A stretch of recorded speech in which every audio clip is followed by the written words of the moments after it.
Are these trees dying? Fall is the time of the year when trees undergo a transformation. A lot of evergreens start to shed needles from the prior year's growth at this time of the year. It's nothing unusual. It forms a layer of needles underneath the tree which help protect the tree and help cut out competition. It's a normal process. Pines and arborvitaes do this dramatically in some cases, especially after a transplant. And it's nothing to really worry about because it's a natural process that the trees normally undergo. You can get significant amounts of yellowing in the interiors of the tree. These needles will fall off and become a mulch for the tree for next year. So don't worry, it's quite a normal process. It's just like some trees lose all their leaves, some trees lose part of their leaves. Normally an evergreen can lose up to a third of its leaves per year. So it's not something to worry about. Now I'm going to show you arborvitaes next so that you can see how significant the needle loss can be, and it's called fall needle loss. This is a Techni arborvitae showing dramatic amounts of fall needle loss, and you can see all of them in this group of Techni are doing it. However, right next to it are green giant, and the green giant do show and exhibit some needle loss and yellowing. It's fall needle loss. It's nothing to be worried about. It's typical and normal. Some trees will do it a little more extensively than others. And as you can see over here on the larger green giants, there are a significant amount of needle loss, but it's nothing to worry about. And again, you can see it up here on the pine trees. And then if we go over here and you look up to full-size trees, these are full-size pine trees, and up in the trees you can see significant yellowing. That's fall needle loss again. There it is. And here's some Niagara arborvitaes, and they have fall needle loss. And as you can see on the ground here, these are our boxwoods. It forms a layer of needles. You can see right up, even in this large pine tree, you can see the fall needle loss. So it's nothing to worry about. Now I'm going to talk to you about some other things for nursery stock and care of arborvitaes. Thank you.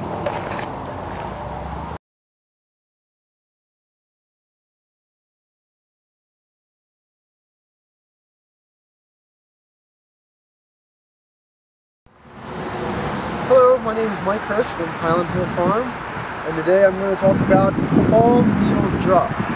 The fall needle drop happens to all evergreens, regardless of what kind they are, and usually it's found on the interior part of the tree, such as this right in here.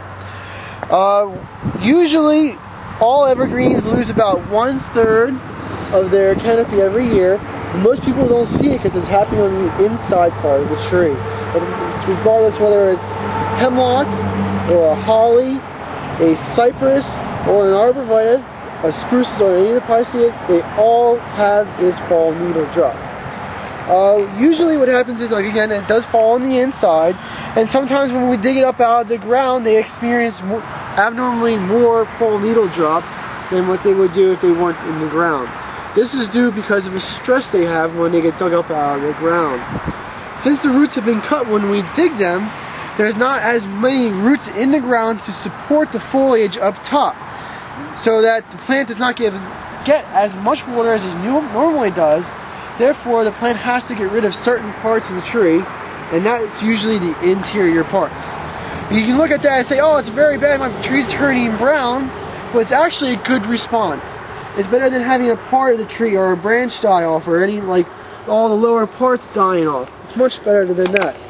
When a plant looks at itself and sees which part it can get rid of and which part to keep, the parts that it gets rid of is the interior parts, because it does not get as much sunlight, therefore it does not photosynthesize as much, and it doesn't create as much energy as the parts on the outside. The parts on the outside also are much more important because they are continuously growing, and they're going to be the parts where the new growth comes in for next year. So when you see fall needle drop, it's nothing major. It usually happens right after transplanting, especially in the fall. and you don't be too alarmed by it. It is a natural phenomenon, and that's all evergreens have. And sometimes it can be quite severe and scare someone. Is correct, Mike? Yeah. Like down here, you could look at these trees and say, wow, that's a lot of fall needle loss or drop. And actually, the trees are fine. They will grow through this, and they will fall on the ground and become the mulch for that tree for next year. That's right. Okay, well, thank you very much. And you can see over here, here's a holly, and you can see some of the yellowing there, and that's doing the same thing. It's got some needle loss. Nothing to be concerned about.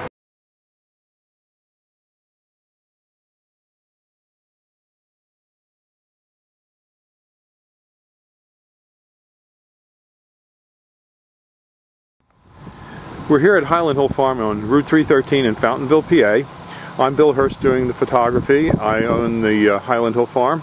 And this is Mike Lewis of Lewis Wholesale Nursery. Mike is one of the premier growers that we use here at Highland Hill Farm. We also grow a lot of arborvitaes, but we are supplied by Mike. He's right across the street from our nursery and our operation. And Mike is an expert on raising arborvitaes. Mike went and graduated from the Longwood School in Chester County, Pennsylvania, and he's a premier grower in Pennsylvania, world-renowned grower.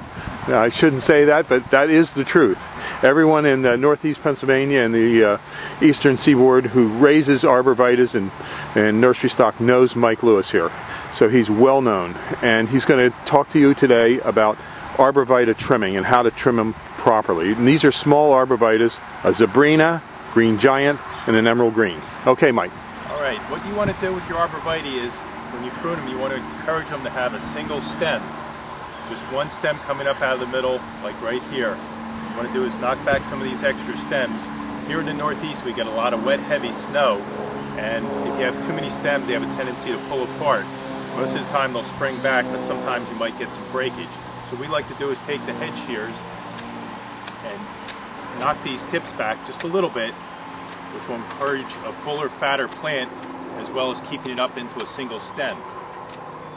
In school, we were always taught, when in doubt, cut it out. So you always want to, don't be afraid to take a little bit of foliage off the tree.